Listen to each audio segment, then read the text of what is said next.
오늘은 추수감사주일로 지키게 됩니다.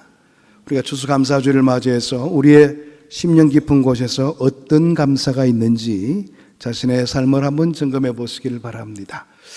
감사할 수 있다는 거, 이것은 환경의 문제인가 조건의 문제인가? 우리는 대체로 보게 되면 조건과 환경을 먼저 따져가면서 감사할 때가 많습니다만, 감사는 조건과 환경의 문제가 아니고 마음과 믿음의 문제라, 그렇게 생각해 볼 수가 있습니다.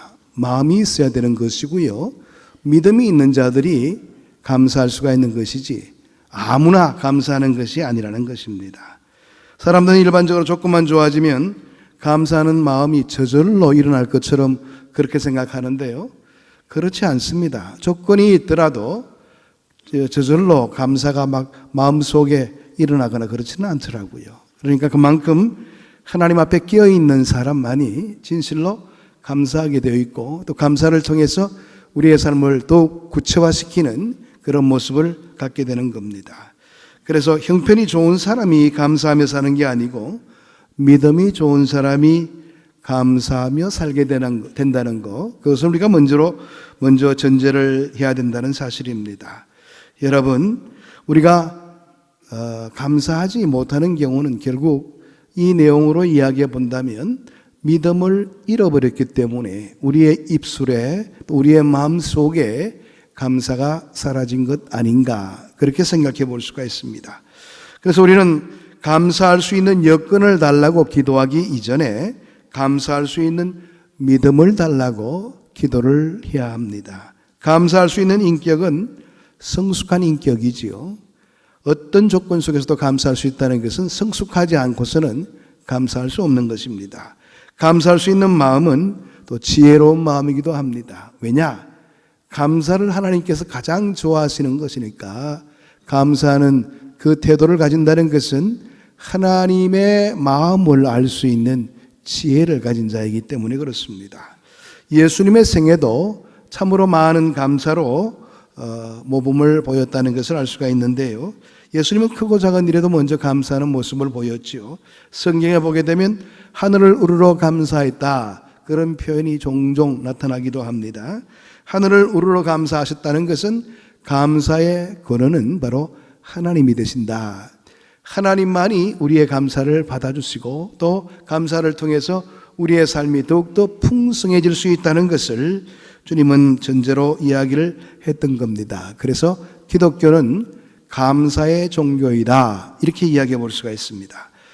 기복적인 종교, 다른 이방 종교들은 간절한 바람은 있지만은 감사가 없고요, 축복은 원하지만은 우리의 책임 있는 행동은 없다는 것, 이게 바로 이방 종교, 다른 이 기복 종교의 특징의 모습이 그렇다는 것을 생각해 볼 수가 있습니다.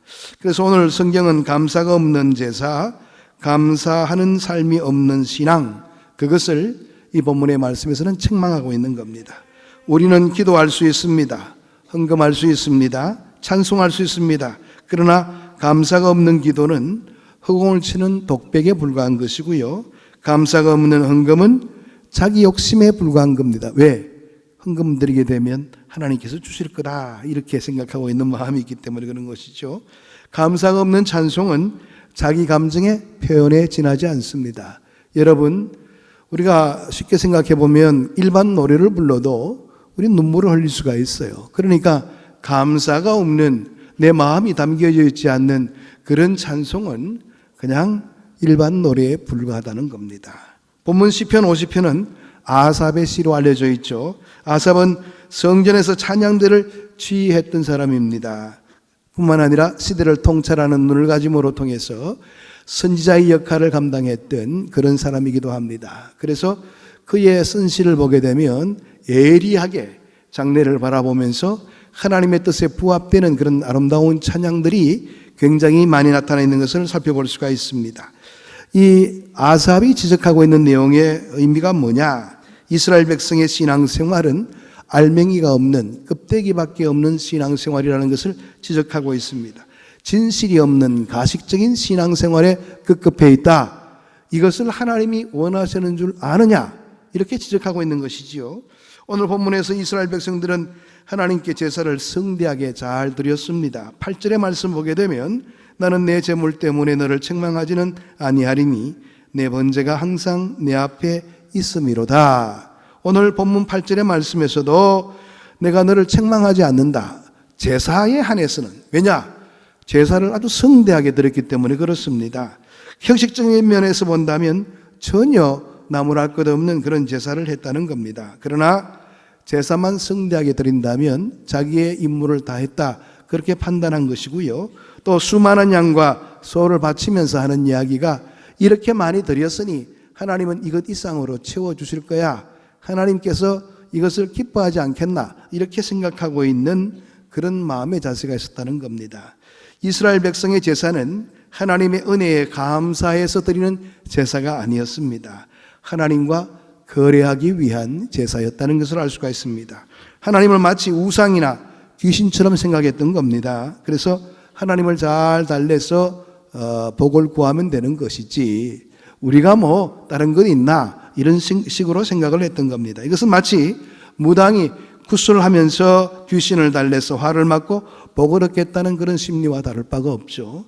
그래서 오늘 이 본문에 쓰이는 너희의 이러한 자세는 하나님이 원하는 자세가 아니고 이방신들을 섬길 때 하는 이방인들의 자세다, 이런 의식을 가지고 어떻게 하나님을 섬긴다고 말하고 있고 하나님께 제사한다고 이야기할 수가 있겠는가, 그렇게 지적하고 있는 겁니다.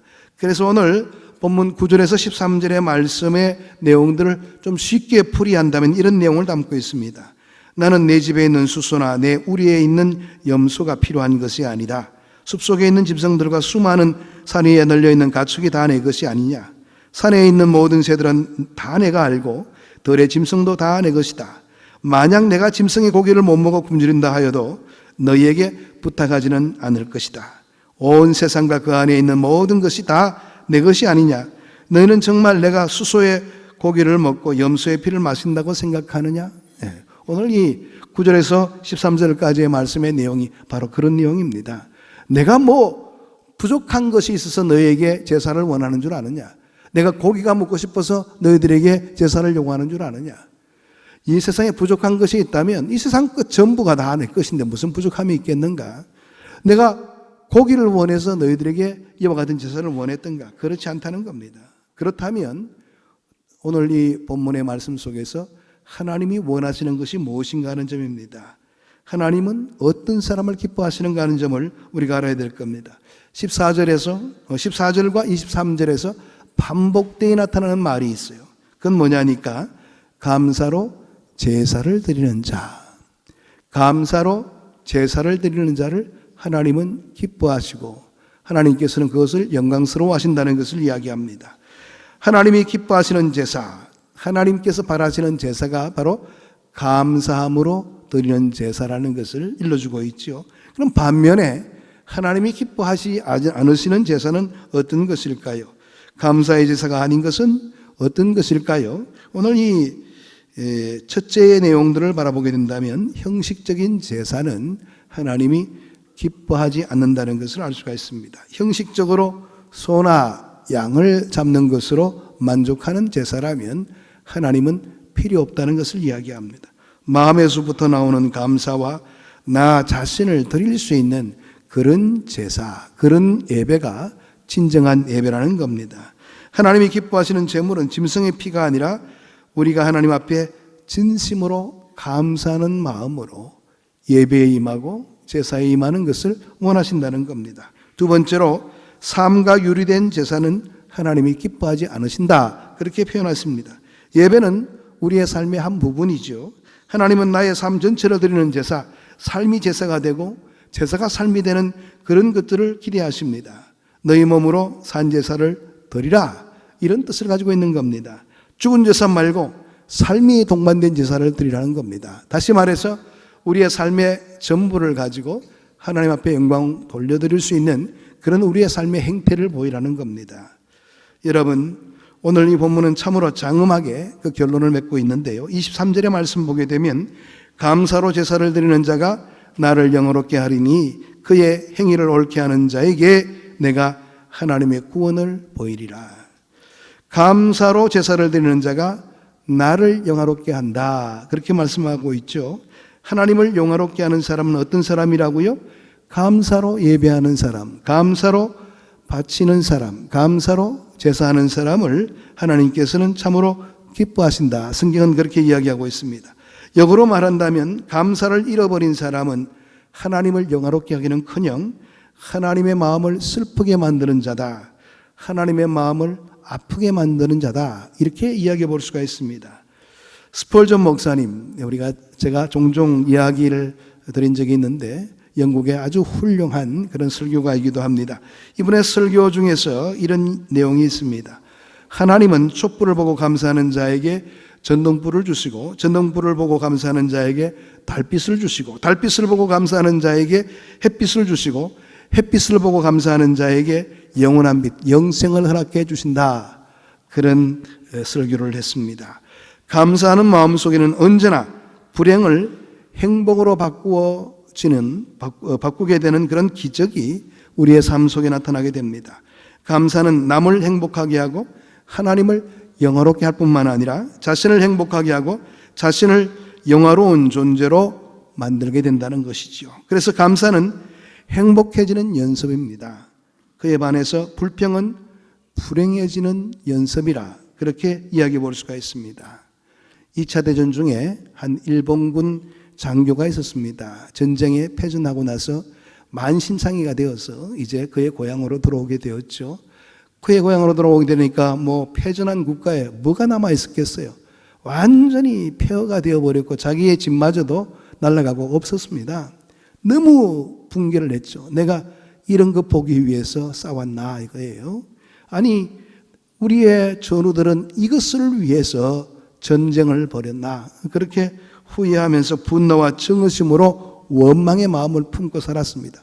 그런데 이상하게도 갑자기 그가 이 사지를 움직이지 못하는 그런 모습을 보였습니다. 너무 분노해서 그런지 모르겠지만 전신이 마비되는 그런 증세를 보이게 된 것이죠. 그래서 아무리 백방의 약을 써도 낫질 않는 것이었습니다. 주치의가 한번 쭉 점검해 보더니 그가 결론을 내렸죠. 이거는 어떤 고쳐서 될 병이 아니고 외적인 그런 병이 아니고 마음의 병 때문에 그렇게 병이 생기게 되었다. 움직이지 못하게 되었다. 이렇게 판단을 한 것이죠. 그래서 그 주치의는 이야기를 합니다. 약을 주면서 이 약을 먹을 때마다 3사람 이상에게 감사하다고 꼭 이야기를 해야 됩니다. 감사하다고 이야기하지 않으면 이 약은 효력이 없습니다. 그러니까 꼭 감사하다는 말을 하고 이 약을 드시라고 그렇게 이야기했다는 것 아니겠습니까?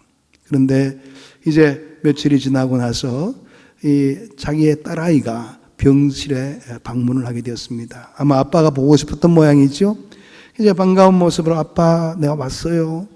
초등학교 다니는 아이였는데 아마 그때 전시가 끝나고 나서 이제 구호물자가 들어오고 그래서는지 모르겠지만 학교에서 풀빵을 나눠준 모양입니다. 먹으라고. 풀빵을 간직해가지고 아빠를 주기 위해서 온 겁니다. 그래서 아빠 이거 드세요. 아빠에게 전해지는 이 풀빵. 환자, 해군 장교인 이 환자는 너무 충격이었습니다. 나에게 딸이 있었지. 그래. 참 감사하다. 이 딸이 와서 나에게 이렇게 귀한 것을 주는구나. 눈물이 앞을 가리면서 감사합니다. 하나님 감사합니다. 이 딸을 주셔서 감사합니다. 그러면서 딸이 주는 그 풀빵을 자신도 모르게 손을 내밀어서 받게 됩니다. 이때까지는 연필 쥐는 것도 힘들어했어요. 거의 못 움직이는 사지가 마비되는 그런 모습을 보이고 있었는데 그 딸이 와서 풀빵을 전달해 줄 때 자기도 모르는 사이에 감사를 표현하면서 반응하게 된 겁니다. 여러분 얼마나 귀한 일입니까? 그렇습니다. 감사하는 마음은 이렇게 이웃을 행복하게 하고 하나님을 영화롭게 하기 이전에 자신을 행복하게 만들고 자신의 삶이 영화로운 존재가 되게 된다는 것을 입증해 주는 하나의 일례라 그렇게 생각해 볼 수가 있습니다.